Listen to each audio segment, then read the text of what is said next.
इस वीडियो पे मैं अपनी पर्सनल एक्सपीरियंस शेयर करने वाला हूँ कि कैसे कुछ आदतों के बदलने से मेरे लाइफ में काफ़ी कुछ फिक्स हो गई। अब अगर तुम सोशल मीडिया पे ग्रो करना चाहते हो या फिर करना चाहते हो स्टार्टअप और बिजनेस, उन सब के लिए तुम्हें चाहिए कुछ ना कुछ आइडिया जिसे तुम फॉलो करके आगे बढ़ पाओ। और ये भी हो सकता है कि तुमने काफ़ी सारे आइडियाज़ को फॉलो कर रखा होगा लेकिन तुम ग्रो नहीं कर पा रहे, चाहे वो यूट्यूब ही क्यों ना हो, चाहे वो कंटेंट क्रिएशन का फील्ड में ही क्यों ना हो।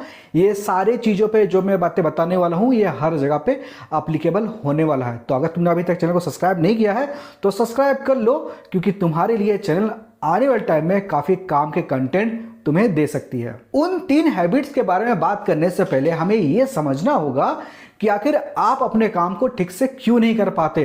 तो देखो, आप जब भी किसी वीडियो या किसी आर्टिकल या एआई से हेल्प लेना चाहते हो कि आखिर आप अपने प्रॉब्लम को कैसे सॉल्व करना चाहते हो और उसके बावजूद भी सब सॉल्व नहीं होता है, तो इसका सीधा और सिंपल रीज़न है कि हर आदमी का प्रॉब्लम अलग होता है और हर आदमी एक अलग पोजीशन पे होता है। तो किसी का कॉमन आइडिया जरूरी नहीं है कि आप पर अप्लीकेबल हो, लेकिन वो 3 आदत जिसके बारे में मैं अभी बताने वाला हूँ, वो अगर तुम किसी भी जगह पे हो, तुम कोई भी पोजीशन में हो, अगर आप बिजनेसमैन हो, चाहे आप स्टूडेंट हो, चाहे आप कॉर्पोरेट नौकरी कर रहे हो, पर अगर आपको अपनी लाइफ को चेंज या ट्रांसफॉर्म करना है तो ये 3 हैबिट्स बहुत ही इंपॉर्टेंट है।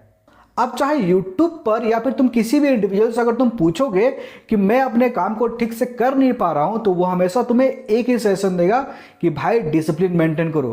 पर तुमने कभी खुद से पूछा है कि आपके बॉडी, आपके ब्रेन को ऐसी क्या चीज़ों की ज़रूरत है कि आपका बॉडी और आपका ब्रेन खुद आपको डिसिप्लिन मेंटेन कराने में हेल्प करे? तो देखो, सबसे पहला इन 3 हैबिटों में से एक है, वो है गोल।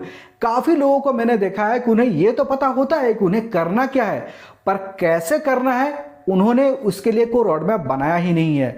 इसी के लिए उनके पास जो भी आइडियाज है वो डे बाय डे बदलते रहते हैं, क्योंकि उन्होंने आज कुछ देखा है, कल कुछ देखा है या कहीं से कुछ आइडिया लिया है और उस आइडिया को वो रेप्लिकेट करना चाहते हैं। जबकि अगर गोल तुम्हारा है तो पूरा स्ट्रक्चर भी तुम्हारा ही होना चाहिए।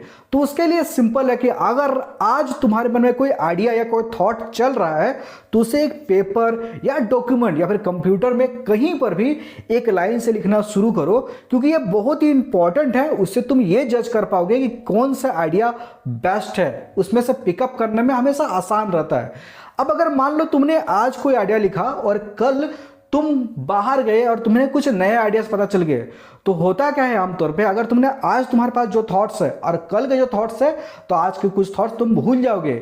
इसीलिए उसे पेपर में लिखना बहुत ही जरूरी है, ताकि अगले दिन जब तुम बाहर गए और तुम्हें कुछ नए इन्फॉर्मेशन मिले तो तुम उससे भी एक पेज में लिख पाओ और ये चेक कर पाओ कि इन दोनों में से कौन सा बेटर है। ये कंपेयर करके दोनों को मिक्स करके एक बेहतर आउटपुट निकाल सकते हो।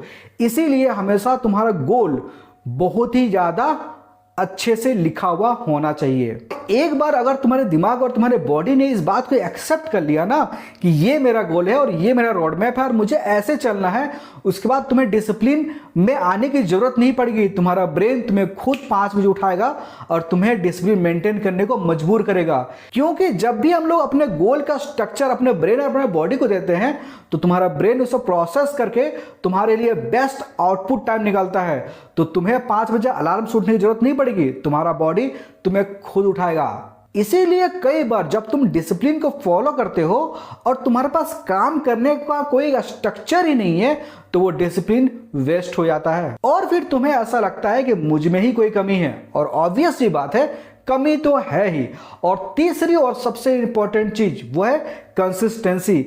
यानी कि एक बार तुमने वर्क फ्लो बना लिया और डिसिप्लिन मेंटेन कर लिया, या फिर डिसिप्लिन को तुमने पूरी तरह से मेंटेन ना भी कर पाए हो, तब भी तुम्हें एक चीज हमेशा करनी है, वो है कंसिस्टेंसी। इसका मतलब जो भी काम तुमने डिसाइड कर रखा है, चाहे ए या बी, तो उस काम को तुम्हें करना है। चाहे आंधी आ जाए, तूफान आ जाए, ब्रेकअप आ जाए, घर में खाने को नहीं हो, अगर तुमने ये कंसिस्टेंसी मैनेज कर लिया ना, एक बार तुम्हारे दिमाग ने कंसिस्टेंसी को मैनेज करना शुरू कर दिया, तो वो तुम्हें और भी स्ट्रॉन्ग डिसिप्लिन में खुद ब खुद लेकर आएगा।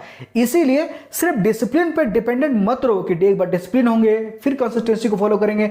नहीं, सबसे पहला स्टेप कि अपने गोल को लिखो सही तरीके से, तुम्हें वो गोल विजुअलाइज होना चाहिए। काफी लोग गलती यहीं पर करते हैं कि वो चाहते हैं कि वो पहले डिसिप्लिन पे ज्यादा फोकस करे, काम पे नहीं। जबकि काम शुरुआत से ही फोकस करो, डिसिप्लिन खुद ब खुद मेंटेन होना शुरू हो जाएगा। तो ये थी मेरी पर्सनल एक्सपीरियंस जो मैं आपके साथ शेयर कर रहा था। अब अगर तुम्हारे पास कोई और भी ओपिनियन है या फिर कोई क्वेश्चन है तो नीचे कमेंट में जरूर डालो, मैं कोशिश करूंगा उस कमेंट का आंसर करने की। और अगर तुम्हें चैनल पसंद आ रहा है या फिर मैं पसंद आ रहा हूं, शकल नहीं मतलब कंटेंट, तो फॉलो और सब्सक्राइब करना मत भूलना। ये आपके बहुत काम की चीज होने वाली है।